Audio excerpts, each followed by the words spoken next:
ষোড়শ পরিচ্ছেদ। খুন করিয়া ফাঁসি গেলাম। পুরুষকে দগ্ধ করিবার যে কোনো উপায় বিধাতা স্ত্রীলোককে দিয়াছেন, সেই সকল উপায় অবলম্বন করিয়া আমি অষ্টাহ স্বামীকে জ্বালাতন করিলাম। আমি স্ত্রীলোক, কেমন করিয়া মুখ ফুটিয়া সে সকল কথা বলিব? আমি যদি আগুন জ্বালিতে না জানিতাম, তবে গত রাত্রিতে এত জ্বলিত না। কিন্তু কি প্রকারে আগুন জ্বালিলাম, কি প্রকারে ফুৎকার দিলাম, কি প্রকারে স্বামীর হৃদয় দগ্ধ করিলাম, লজ্জায় তাহার কিছুই বলিতে পারি না। যদি আমার কোনো পাঠিকা নরহত্যার ব্রত গ্রহণ করিয়া থাকেন এবং সফল হইয়া থাকেন, তবে তিনিই বুঝিবেন। যদি কোনো পাঠক কখনো এইরূপ নরঘাতিনীর হস্তে পড়িয়া থাকেন, তিনিই বুঝিবেন। বলিতে কি, স্ত্রীলোকই পৃথিবীর কণ্টক।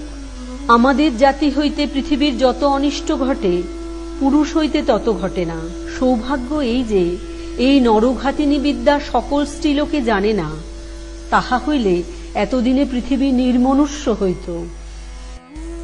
এই অষ্টাহ আমি সর্বদা স্বামীর কাছে কাছে থাকিতাম, আদর করিয়া কথা কহিতাম। নীরস কথা একটি কহিতাম না। হাসি, চাহনি, অঙ্গভঙ্গি সে সকল তো ইতর স্ত্রীলোকের অস্ত্র। আমি প্রথম দিনে আদর করিয়া কথা কহিলাম, দ্বিতীয় দিনে অনুরাগ লক্ষণ দেখাইলাম, তৃতীয় দিনে তাহার ঘরকন্যার কাজ করিতে আরম্ভ করিলাম, যাহাতে তাহার আহারের পারিপাট্য, শয়নের পারিপাট্য, স্নানের পারিপাট্য হয়, সর্বাংশে যাহাতে ভালো থাকেন, তাহাই করিতে আরম্ভ করিলাম।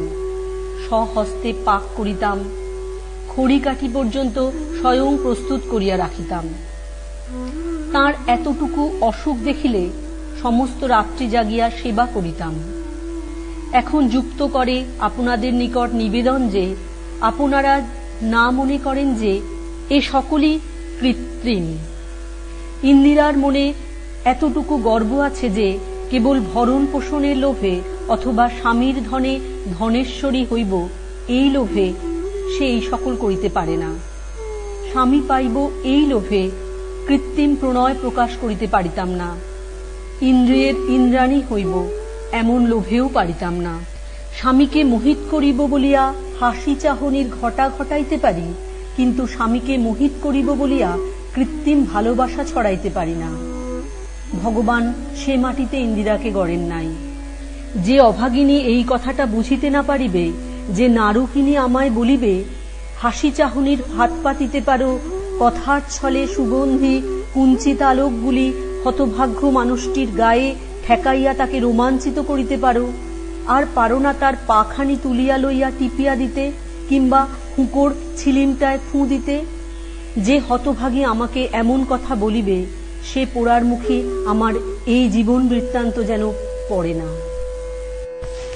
তা তোমরা 5 রকমের 5 জন মেয়ে আছো। পুরুষ পাঠকদিগের কথা আমি ধরি না, তাহারা এ শাস্ত্রের কথা কি বুঝিবে। তোমাদের আসল কথাটা বুঝাইয়া বলি।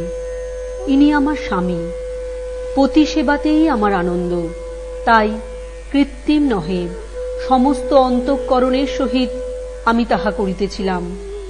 মনে মনে করিতেছিলাম যে যদি আমাকে গ্রহণ নাই করেন, তবে আমার পক্ষে পৃথিবীর যে সার সুখ, যাহা আর কখনো ঘটে নাই, আর কখনো ঘটিতে নাও পারে, তাহা অন্তত এই কয়দিনের জন্য প্রাণ ভরিয়া ভোগ করিয়া লই। তাই প্রাণ ভরিয়া পতি সেবা করিতেছিলাম। ইহাতে কি পরিমাণে সুখী হইতেছিলাম, তা তোমরা কেহ বুঝিবে, কেহ বুঝিবে না।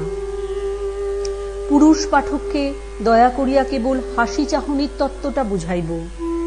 যে বুদ্ধি কেবল কালেজের পরীক্ষা দিলেই সীমা প্রান্তে পৌঁছে, ওকালতিতে 10 টাকা আনিতে পারিলেই বিশ্ব বিজয়িনী প্রতিভা বলিয়া স্বীকৃত হয়, যাহার অভাবই রাজদ্বারে সম্মানিত, সে বুদ্ধির ভিতর প্রতিভক্তি তত্ত্ব প্রবেশ করানো যাইতে পারে না।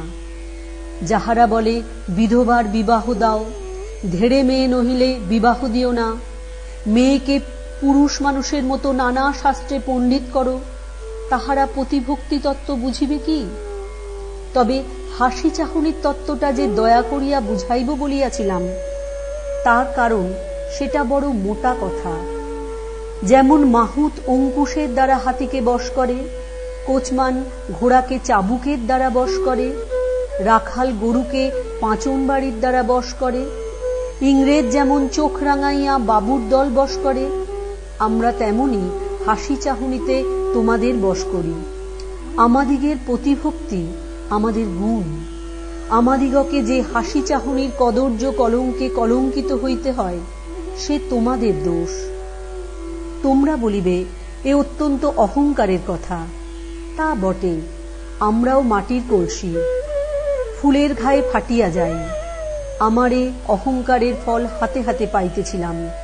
যে ঠাকুরটির অঙ্গ নাই অথচ ধনুর্বাণ আছে, মা বাপ নাই অথচ স্ত্রী আছে, ফুলের বাণ অথচ তাহাতে পর্বত বিদীর্ণ হয়, সেই দেবতা স্ত্রী জাতির গর্ব খর্বকারী। আমি আপনার হাসি চাহনির ফাঁদে পরকে ধরিতে গিয়া পরকেও ধরিলাম, আপনিও ধরা পড়িলাম। আগুন ছড়াইতে গিয়া পরকেও পোড়াইলাম, আপনিও পুড়িলাম। হোলির দিনে আবির খেলার মতো পরকে রাঙা করিতে গিয়া আপনি অনুরাগে রাঙা হইয়া গেলাম। আমি খুন করিতে গিয়া আপনি ফাঁসি গেলাম। বলিয়াছি তাহার রূপ মনোহর রূপ, তাতে আবার জানিয়াছি যার এ রূপরাশি তিনি আমারই সামগ্রী। তাহারই সোহাগে আমি সোহাগিনী, রূপসী তাহারই রূপে। তারপর এই আগুনের ছড়াছড়ি। আমি হাসিতে জানি, হাসির কি উত্তর নাই? আমি চাহিতে জানি, চাহনির কি পাল্টা চাহনি নাই? আমার অধরষ্ট দূর হইতে চুম্বনাকাঙ্ক্ষায় ফুলিয়া থাকে, ফুলের কুঁড়ি পাপড়ি খুলিয়া ফুটিয়া থাকে। তাহার প্রফুল্ল রক্ত পুষ্পতুল্য কোমল অধরষ্ট কি তেমনি করিয়া ফুটিয়া উঠিয়া পাপড়ি খুলিয়া আমার দিকে ফিরিতে জানে না? আমি যদি তার হাসিতে, তার চাহনিতে, তার চুম্বনাকাঙ্ক্ষায় এতটুকু ইন্দ্রিয়াকাঙ্ক্ষার লক্ষণ দেখিতাম, তবে আমিই জয়ী হইতাম। তাহা নহে। সে হাসি, সে চাহনি, সে অধরষ্ট বিস্ফুরণে কেবল স্নেহ, অপরিমিত ভালোবাসা। কাজেই আমি হারিলাম। হারিয়া স্বীকার করিলাম যে ইহাই পৃথিবীর 16 আনা সুখ। যে দেবতা ইহার সঙ্গে দেহের সম্বন্ধ ঘটাইয়াছে, তাহার নিজের দেহ যে ছাই হইয়া গিয়াছে, খুব হইয়াছে।